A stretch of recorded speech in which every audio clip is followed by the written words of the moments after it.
Welcome in everyone to the Investing in Real Estate show. Today is our Q&A episode where we answer your questions about real estate investing or financing. And this show is totally designed to help you become a smarter, savvier real estate investor for any range on the spectrum that you happen to be, beginner, middle, more advanced. So go ahead and smash that like button and subscribe to the channel if you haven't already done so. All right, a little bit about me. My name is Clayton Morris. I'm the founder of Morris Invest, website right here. And we're a full service rental real estate company. So build about 450 homes per year, brand new construction with our teams, and provide full service turnkey rentals for our clients. So they're already completed with a tenant already in place. So that's a little bit about my history, having done thousands of real estate deals over the years. So if you are new to the program, that's a little bit of my history. All right, without further ado, today is one of our Q&A episodes. So you get to ask a question and we get to answer them. We have 3 great questions from our audience. Now, I like to not listen to these in advance so that I am fresh and ready to give you my honest assessment of these. So you can leave me a voicemail question very easily by going to morrisinvest.com/Clayton.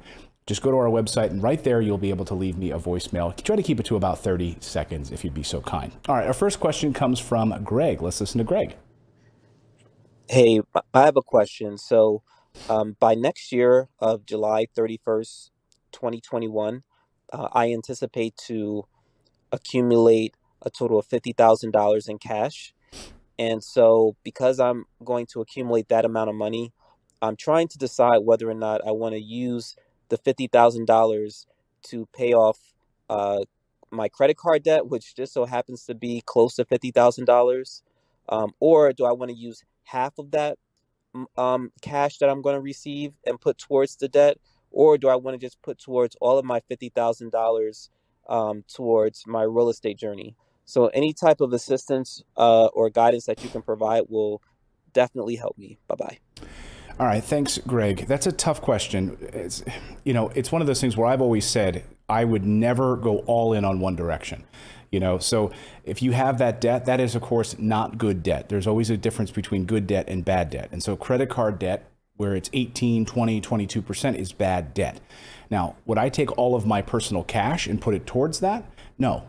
So I would definitely want to be investing, because if you're only just playing catch up on debt your whole life, you're never going to be able to have investments. You're never going to start investing in real estate.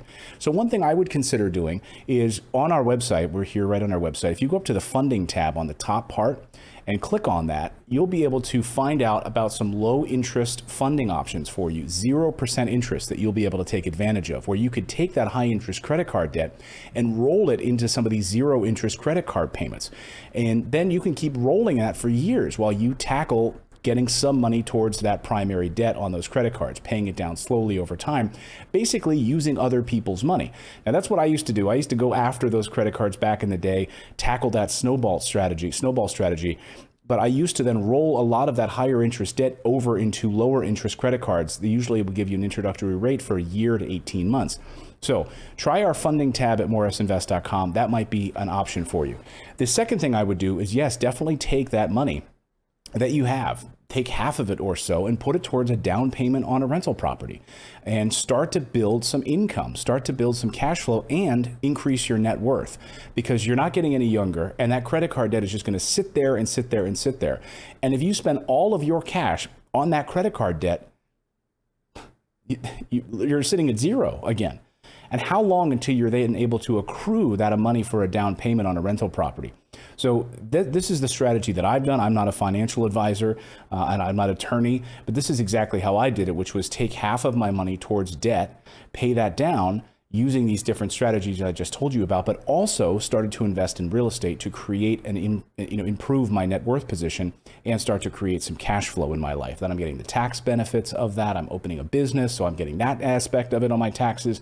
A whole list of things. Then sky becomes the limit once you start to invest in real estate in that way. So Greg, I hope you found that helpful. Okay, our next question comes to us from Mark. Let's listen to Mark. Maybe I'm just looking for an easy answer, but I've got 4 rental houses that are paid off and I've got plenty of equity. I just need to find some place to borrow it against. That's what I'm looking for. Thanks. Bye-bye. Okay, so you're looking to borrow against those 4 rental properties. There's plenty of portfolio options out there. And to be able to, or even if those properties themselves are overpriced, and you want to then roll those into a 1031 exchange. So on our website at Morris Invest, we've got a whole blog post all about the 1031 exchange that you might find helpful. So think about that. You know, are these properties like way overpriced and they're paid off, and you might be able to take that equity and those positions and those overpriced properties where the ROI is not that high and roll them into some lower cost, higher ROI properties in better landlord friendly states like Texas or Tennessee or those types of places. You know, we can help you with that. But if that's not your option, you're not moving, you're not interested in a 1031 exchange, and you're wanting to take equity out of those particular rental properties and roll those into additional assets, there are all kinds of private lenders, hard money lenders. You might look at like direct lending partners, DLP, as an option that will give you money against those particular assets. We've mentioned here on the show, we'll link it up in the show notes, Dan Kraus, my friend down at Churchill Mortgage, has been able to help our audience do home equity lines on their existing rental properties. So those are a few options. We'll have those linked up in the show notes for you, and I would encourage you to check those out. Mark, it's not the easy way out. Look, you know, we look around, we try to get advice on where we can try to get different options and where we can try to get different financing options that are available to us.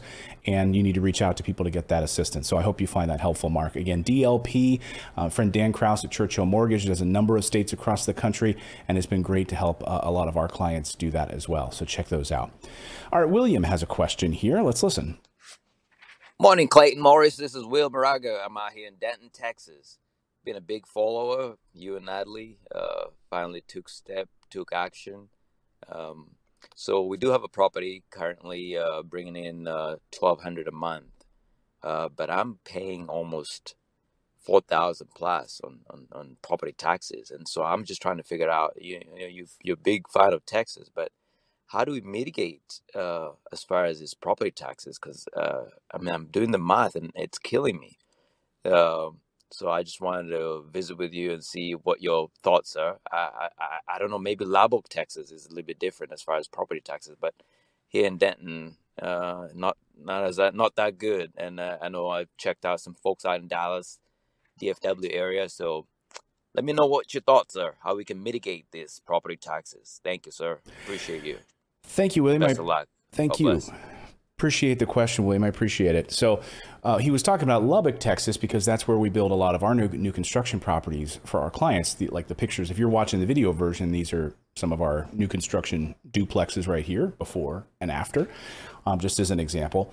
But yes, property taxes much different there than they are in Denton, Texas, and Dallas, Texas, etc. So where we are out in the West Texas area is a lot more affordable, a lot cheaper. However, I want you to remember something when you're looking at ROI. So we're making sure, William, that when we are building these properties and, you know, full service with a tenant in place and all of the factors that go into our building materials and everything else that we're doing, that we are taking a look at all of these things, property taxes and rent return in these particular properties. We're making sure, of course, that these properties that we're showing you behind me here are going to have a really nice return on investment despite the property taxes, that the property taxes are already figured into this formula. And we have a blog post. I would encourage you to come over and read the whole thing. We actually have a full video right here on our channel about property taxes. So check that video out right here on our channel. I'm going to link it up here in a card in the YouTube video, and we'll have a link to it in the podcast description below. But you have to understand property taxes is often indicative of better property areas. So if you understand that, okay, I might be paying more in property taxes, but I'm also probably going to be getting a better class of tenant, better school districts. There's a whole bunch of things that go into having a higher property tax. And I know people scoff at the idea of paying those additional taxes. And this is not always true. Like, for instance, in New Jersey, property taxes are off the charts in many areas, and they're disproportionate with the return on investment that you would get. But paying really, really low property taxes, almost non-existent property taxes, can often mean that the infrastructure in those areas is not good. You don't have the great schools. You don't have the great police departments. You don't have the great fire departments. You have higher crime, right? So when you have higher property taxes, people are willing to pay that because they're getting better services. They're getting better municipal services, and they're also getting a better class of tenant who's willing to stay longer because the school districts are better. There's lower crime. There's more of a community sense. All of those things play into it. So again, check out that video right here on our channel, and also check out the blog post right here. If you go to morrisinvest.com, click on the little blog tab right there, and you can go through that. We have a whole thing on property taxes on our website. Also, I would check out this lower taxes tab while you're there, because working with our great tax team, you're able then to mitigate these taxes by doing all sorts of smarter investment moves and planning throughout the year on your taxes to keep those taxes incredibly low.